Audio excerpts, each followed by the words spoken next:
I asked you for your questions and you delivered. So today we're gonna have a Q&A. So I asked you over on Instagram if you had any questions for me because I wanted to start doing some Q&A videos. So this is the first one, and you know, food and nutrition related questions are fine, but also stuff that's not related to food and nutrition are fine with this sort of thing as well. And y'all had lots of questions that you asked, so I'm gonna be answering some of those today. And if you aren't already following me on Instagram, then make sure that you go and do that, because in addition to finding out when I'm doing these Q&A videos, you'll also get to see more peeks at what I'm eating and, you know, different meal and food ideas and all that sort of stuff. And if you happen to be new to my channel, hello, my name is Sarah and I'm a dietitian, and this whole channel is about food and nutrition. So if you're into that sort of thing, then make sure you subscribe. Okay, now that we got all of that stuff out of the way, let's get into your questions. So the first one is actually a three-parter, so we'll go through one part at a time. The question is, I'd love to know how you got into gardening, the Back to Eden method, and what you do with your harvests. So as far as how I got into gardening, it was just something that I kind of always knew that I wanted to do. I mean, I love fruits and vegetables, and it was something that I didn't have a ton of experience with. I mean, my grandmother had a garden when I was little, so I remember helping her with that. And I definitely had an interest as I started to get older of trying to grow stuff for myself, but I lived, you know, in an apartment at school, and it wasn't really a priority for me, and I didn't have my own space. So once I got out on my own, having a garden was something that I definitely wanted to try. And so for me, I just got started with the things that I knew that I really liked. Tomatoes and peppers and cucumbers were the first three things that I grew that first year, because me and Jason are both into those things. Well, me not so much the cucumbers, but cucumbers are fine, and he really likes cucumbers. So that was just how I kind of got started, and then from there I just went down the rabbit hole. I started getting more information and learning more and more, and so I just expanded out from there. Now, as far as the Back to Eden method, which if y'all aren't familiar with that, definitely do a quick Google search it here on YouTube. That's how I found out about it. I think I just found it, either someone talked about it in a gardening video that I was watching, or maybe the full documentary about it just came up in my suggested videos and I started watching it. Maybe it was a podcast, I'm not really sure, but somehow in all of my gardening searches I came across it, and it really made sense to me, just a lot of the different techniques, and I started looking more into permaculture and just different methods from maybe what a lot of people are familiar with. And so as I started to do that, and it kind of started all to click, and it also made sense with things that I already knew, you know, about different types of agriculture, things that had already started to learn just kind of by being into food and nutrition stuff. And so it wasn't, all the concepts weren't totally like 100% new to me, but they kind of fit into some things that I already knew. So with Back to Eden, it's a lot about, you know, using mulches like wood chips instead of tilling the ground and things like that. And it seemed really accessible as well. So once I heard about it and started learning more, I just kind of got on board and decided to try it out for myself. And then the third part, what do I do with my harvest? Well, there's really only two options. Things either get eaten or they get saved for later. And I guess there is a third option, which is sometimes things go bad and we don't get through it quick enough, but I try to minimize that as much as possible. So all the stuff that I grow in the garden just gets incorporated into our meals. It means that we don't have to buy a lot of stuff at the store, and you know, between the garden and the farmer's market, we're really able to get almost all of our produce from that, which is really great. And then if I have extras of things, we will freeze them or can them, or you know, something like that to save them for later. And we do give a little bit of it away too. I'd like to do more of that, you know, just taking some to our parents or giving some to neighbors or that sort of thing. The next question is, what's the most important nutrition tip you can give to someone who has a lot of food allergies? And I think with food allergies, the biggest thing, aside from obviously avoiding the foods that you're allergic to, is to make sure that you are getting variety in what you eat. Because if you have a lot of different allergies, it can really start to pile up, and you know, it's limiting what's available to you as far as food options, and it can start to feel really restrictive. So giving yourself lots of variety is going to be good for good nutrition, but it's also going to be good just to help you not have that restrictive feeling that can lead to discouragement or frustration, or can lead to that kind of binge diet cycle we talk about. Sometimes if someone has a lot of food allergies and they have to cut out a lot of foods, they can still feel that same kind of feeling of like,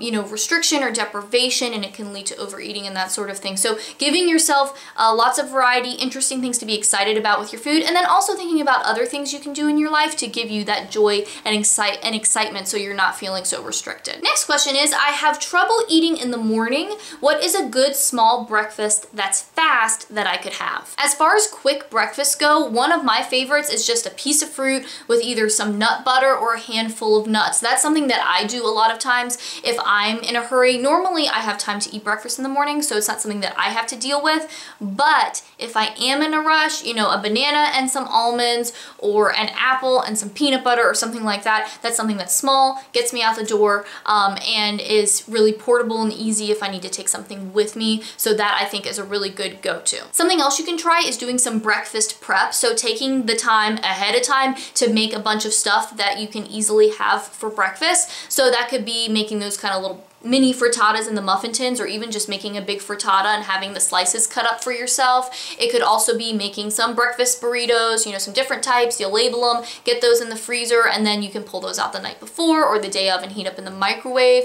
Little things like that can make it really easy, especially if you want something that is a little more interesting maybe than just a piece of fruit and some almonds. Next up, we have, what's some good advice for finding a balance with eating fast food? I have the hardest time eating in even though I love to cook. And with this one, there could really be a lot of different factors involved here, so we'd have to do some more digging. But you know, if it's a time issue, then I think having a meal plan made, you know, if you're finding yourself, oh, I want to cook, but I don't have enough time to do it, or I don't know what I'm gonna make, or that sort of thing, then meal planning or working that into your schedule, maybe doing some meal prep if you have very busy evenings, those kinds of things can help. Also, making things that you enjoy from fast food restaurants at home.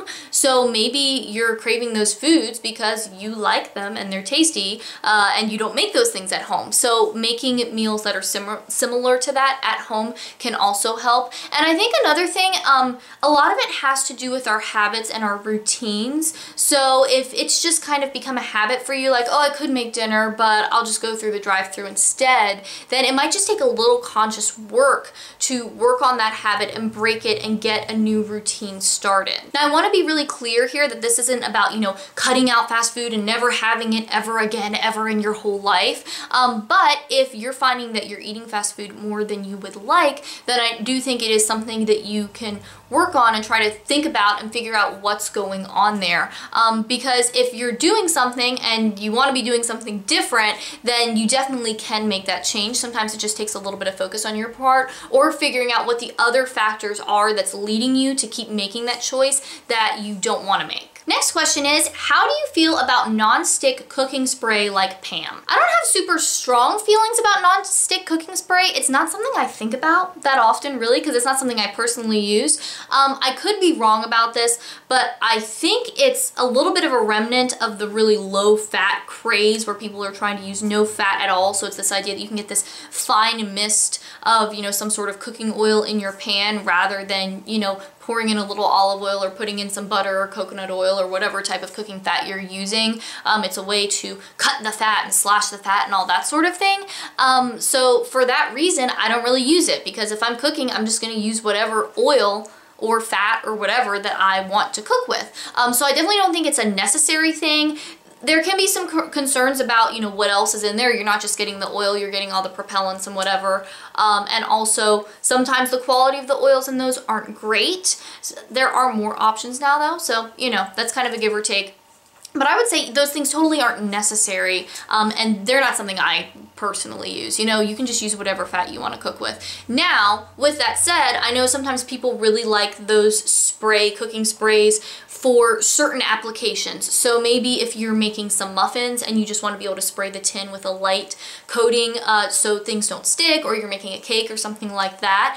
So I get that some people just prefer that for cooking those things. But again, for me, it's kind of just another thing to buy that I I don't really need, and I can just use whatever I have in the fridge. So if I need to grease something, I'll just use whatever oil or cooking fat that I want to use to grease those tins, so things don't stick and they come out the way they're supposed to. Next question is, what is your thought on anti-nutrients in beans and legumes? Soaking them was supposed to help, but now I've heard it doesn't matter. Interested to hear what you think. So this concern about anti-nutrients in food is something that I feel like I have seen pop up within the past couple years or so, and it's one of those things that's based on a kernel of truth, but then it kind of gets overblown and causes all this chaos and concern and confusion when it really shouldn't. So when people are talking about anti-nutrients, they're talking about certain compounds in foods that can interact with or block the absorption of other nutrients. So if you eat this food, you know, then it has this thing that could block this other nutrient, block you from absorbing it. And that is true, that can happen, but it's not this like large scale issue. So it's not like that you'd have to eat a lot of that food to have any sort of real negative impact on your health. And also, a lot of those compounds that people think of as anti-nutrients also are thought to potentially have positive impacts on our health. So when we look at different food items, a lot of times the things that we think might be providing some of their benefits are these compounds that would be in the anti-nutrient category. And this is why it's so important to eat a variety of foods, because every food offers a different mix of nutrients and different things going on in there. And so when we eat a variety, then we can get a variety of nutrients and different beneficial compounds.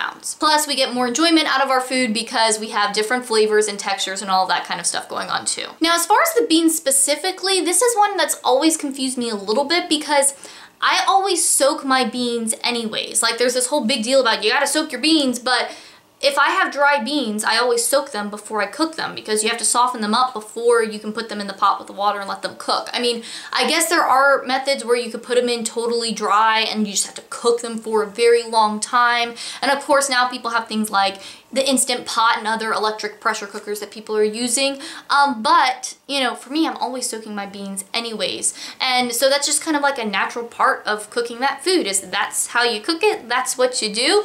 So again, it's kind of one of those things that I feel like it's blown out of proportion. It's like, we need to soak them in the light of the full moon with unicorn tears or something. It doesn't have to be that complicated. And it's also not something to worry about that much. Because with this sort of thing, I worry about people being afraid of food, being confused about food, and also feeling like, you know, perfectly healthy foods are difficult to prepare, or they have to do it exactly the right way, or they shouldn't eat it, or something like that, which absolutely is not true. It's kind of the same thing that happens with organic. Like, I buy a lot of organic produce items, and there are reasons to do that, or to care about that, or, you know, be aware of that. But, you know, if you don't buy organic raspberries, like, it's not something like, oh, we should never eat these raspberries or they're poisonous or something like that. They provide a lot of benefits, and especially for someone who maybe can't afford to get organic produce, I really worry about people feeling like, well, I just shouldn't eat produce because it's not organic, which absolutely is not true. So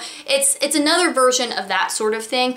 So it's a good question because I think it's something that a lot of people hear about and they're probably confused about. Next question is, I heard from someone that if you cut a lemon or lime and leave it for some time, it turns to sugar. Not literally, but consuming it would be like consuming sugar. Is that true? I know it's a weird question. And I have to say, this is not something that I've ever heard before.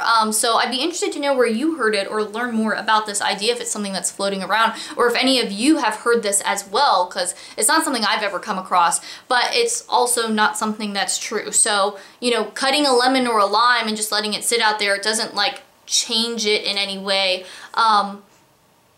Yeah, it's not going to turn into something else. I mean, maybe this person means if you like left a lemon or a lime sitting out and they became dehydrated, the sugars would get concentrated, but still, I mean, lemons and limes, they have sugar in them, but they're not particularly sweet, especially when compared to other fruits. So I don't know where that's coming from, but I'd like to know more background, because anytime these types of things are getting out there and people are hearing them, I'm always interested to know what the source is behind that and where people are finding out these things from. Next question is, I'm a dietetic student trying to figure out exactly what I want to do with my schooling. Do you know some of the different avenues a dietetic student can go down? I'm thinking I might want to do something helping people with digestive disorders, IBS, allergies, intolerances, etc.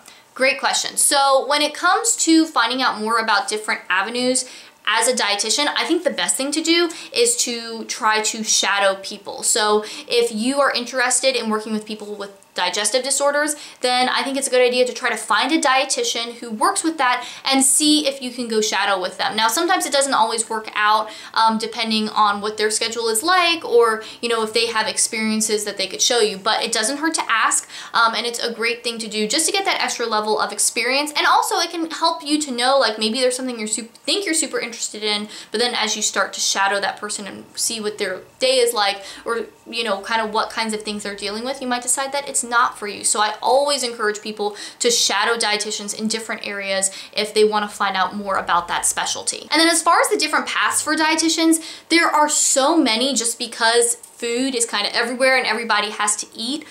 Some of the basic ones that I think of off the top of my head are, working with one-on-one clients or working in a hospital, working for some sort of nonprofit that works with food, or teaching people about food, working at WIC, also working with college athletes or professional athletes, food companies, that's another place where you could work. There are a lot of different places. Oh, schools as well, like school cafeteria or managing a school food system, that can be another area. So, any place where there's food, there might be a way a dietitian could work there. So if there's something that interests you, I would just dig a little deeper and look into it and see what you can find. So that's it for our first Q&A. I thought it was pretty fun. I'd love to hear what you think about it because this is a new video format for me and it's something that several of you suggested. So I'd love to hear your thoughts, and also if you have other questions you'd like me to answer in a future Q&A, I'll come back here to look for questions you might have. So whether it's food and nutrition related or just personal stuff about me and my life or other things that I'm into or fun silly questions